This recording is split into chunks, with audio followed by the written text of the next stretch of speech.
झारखंड में नगर निकाय चुनाव की बिगुल बज चुकी है और आज से सभी नगर निकाय केंद्रों में जो है प्रत्याशी अपना नाजिर रसीद खरीद रहे हैं। आज इसी बात को लेकर जो है आज साहिबगंज जिले के राजमहल नगर पंचायत के जो एक प्रत्याशी है, जो उन्हें पत्रकारिता में भी लोकतंत्र 19 का भी हमेशा माइक पकड़ रहे हैं, बात करते हैं। आज उनसे बात करते हैं कि ऐसा क्या हुआ कि उन्होंने वार्ड नंबर 3 के लिए उन्होंने प्रत्याशी के रूप में सामने आ रहे हैं, जो आज नाजिर रसीद भी उन्होंने खरीदा। आइए हम बात करते हैं उनसे और जानते हैं कि क्या ऐसा क्या हुआ कि जिनके लिए उन्हें चुनावी मैदान में आना पड़ा। क्या नाम है? सबसे पहले आपके दर्शकों को जोहार। आपने मुझे लोकतंत्र 19 में अक्सर देखा होगा। मैं भी पेशे से एक पत्रकार हूं और वार्ड नंबर 3 से मैं इस बार प्रत्याशी भी हूं। मेरी माँ पिछले बार वार्ड नगर निकाय चुनाव में वार्ड नंबर 3 की प्रत्याशी थे और बहुत कम वोटों से वो जो है पीछे रह गई, दूसरे नंबर पर रह गई थी। तो इस बार मैं चुनावी मैदान में हूं और वार्ड नंबर 3 से मैंने नाजिर रसीद खरीदा है।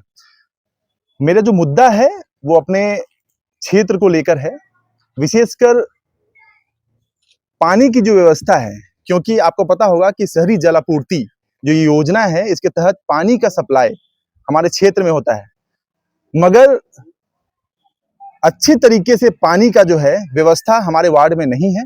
आप ये सोचिए कि हमारा ये क्षेत्र जो है गंगा से घिरा हुआ है। उत्तर वाहिनी गंगा इस क्षेत्र में बहती है।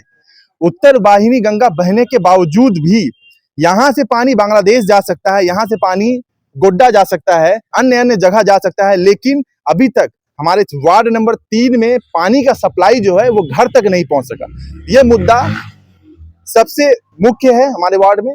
दूसरी, पीने की पानी की व्यवस्था। आपको पता होगा कि नगर पंचायत क्षेत्र में शहरी जल आपूर्ति योजना के तहत एक योजना चल रही है जो लगभग 8-9 साल से चल ही रही है।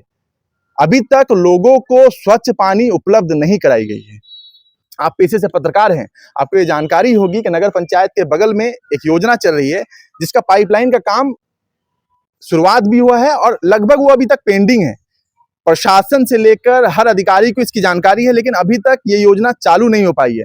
आज भी आप देखिएगा, मेरे वार्ड के लोग, वार्ड नंबर 3 के लोग जाते हैं अकबरी मस्जिद के पास पानी लाने के लिए, उसमें एक लाइन से भीड़ लगाकर लोग खड़े रहते हैं। आप बताइए कि हमारा देश आज चांद को छू रहा है, लोग चांद में जाने की बात कर रहे हैं, लोग ये कह रहे हैं कि हमारा बेटा जब जन्म लेता है कोई बच्चा तो साइंटिस्ट बनेगा, ये बनेगा। लेकिन आप समझिए कि जब एक लोग अपने मौलिक अधिकार, पीने की स्वच्छ पानी तो ये हमारा अधिकार है, स्वच्छ पानी ये प्रशासन की व्यवस्था करने का ये उनका दायित्व बनता है, लेकिन आज भी लोग पानी के लिए यहाँ से वहां जा रहे हैं। एक लाइन लगाकर सुबह से शाम, जो बच्चे को पढ़ना चाहिए उनके माँ बाप उनको भेज दे रहे हैं कि जाओ बेटा पानी लेके आओ। अब पानी लाने के लिए वो वार्ड नंबर 3 के अकबरी मस्जिद के पास खड़े हैं।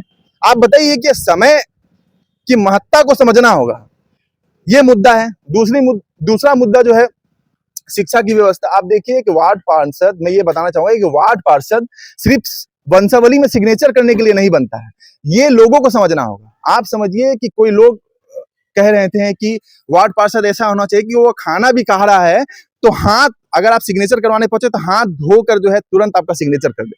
मैं कह रहा हूं कि अगर कोई वार्ड पार्षद बनता है तो केवल और केवल वो सिग्नेचर करने के लिए नहीं बनता है, उसके अलावा भी एक वार्ड पार्षद का दायित्व होता है कि वो बहुत सारे कार्य अपने वार्ड में करवा सकते हैं।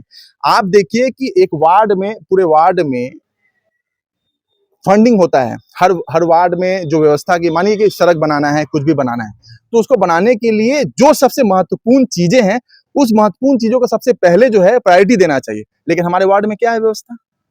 अधिकारी आ रहे हैं, सड़क बना, जुटको का पाइपलाइन बिछा, लेकिन सड़क जो मरम्मतीकरण हुआ तो आप देखिए कि वो कहीं ऊपर है, कहीं नीचे है, कहीं नीचा है। आप देखिए अभी पूरे वार्ड में घूमे, मैं ये पूरी वार्ड की बात नहीं कर रहा हूं, मैं पूरे 14 नंबर 1 से 14 तक की वार्ड की बात कर रहा हूं। ये व्यवस्था है। अब बताइए, राजमहल में पूर्व से जो है यहाँ में पानी का व्यवस्था नगर पंचायत के द्वारा दिया गया है, लेकिन अगर बात किया जाए तो राजमहल नगर 14 वार्ड में 6 वार्ड में भी उस पानी पहुंचता नहीं है। हाँ, तो ये देखिए पानी की, मैं तो आपको बताया ही, आप ये वार्ड नंबर 3 की बात नहीं है, इसके अलावा मैं बता रहा हूँ ये जो जल की जो व्यवस्था है, जो अभी आपका वार्ड नंबर 3 में ही उसका बनाया हुआ है, क्या बोलते हैं उसको, जल आपूर्ति जो योजना है, जिसके तहत आप उसकी पानी की क्वालिटी देखिए। हालांकि क्वालिटी जैसी भी हो, लेकिन वो पीने लायक पानी नहीं है, आप उसको पी नहीं सकते हैं। हाँ, लोग अन्य अन्य कार्यों में उसका उपयोग करते हैं। तो पानी तो एक महत्वपूर्ण चीज। आप बताइए कि नगर पंचायत जिसे कहा जाता है, ग्रामीण इलाकों में तो आप देखते हैं कि आप पत्रकारिता के क्षेत्र में मैं हूँ, मैंने बहुत सारे ऐसे कवरेज किए हैं कि दूर दूर जाके पहाड़ों पे मैंने देखा कि लोग आज भी बंगी से पानी ले रहे हैं। एक पूरा दिन चला जा रहा है उसको पानी में लेके जाने के लिए, मतलब पानी भरने के लिए। आप बताइए कि नगर पंचायत क्षेत्र है, उस क्षेत्र में पानी की व्यवस्था ऐसी रहेगी? अधिकारियों को ये सोचना चाहिए, और जो हमारे वार्ड पार्षद रह चुके हैं उनको भी ये सोचना चाहिए कि भाई ये व्यवस्था जो है ये तो सबसे मुख्य प्रायोरिटी में होना चाहिए कि इसकी व्यवस्था तुरंत करवा देनी चाहिए। मैं आऊंगा तो सबसे पहले मैंने ये वादा किया है अपने लोगों से कि जब भी वोट की बैठक होगी, अगर मैं जीत के आता हूं वोट की बैठक, तो सबसे पहले ये निर्णय लिया जाएगा कि मेरे वार्ड में स्वच्छ पानी की व्यवस्था करवाई जाए, ताकि लोग को पीने का पानी आसानी से उपलब्ध करवाया जा सके। और दूसरी चीज, जो पानी का जो फ्लो है वो काफी कम है, कई कई इलाकों में मैंने देखा है कि पानी का फ्लो काफी कम है। तो इसके लिए मैंने बात भी की है, उसमें क्या करना है मुझे अच्छे तरीके से पता है। अगर मैं जीत के आता हूं, क्योंकि अभी तो मैं एज ए पत्रकार काम कर रहा था क्षेत्रों के लिए, मैं चीजों को समझता हूं, लेकिन जब मैं जीत के आ जाता हूं, मेरे पूरे वार्ड में मेरा ये दायित्व बन जाएगा कि उनकी चीजों को, उनकी समस्याओं को हल करना है। और मैं जीत के आता हूं तो बेशक मैं ये करूंगा।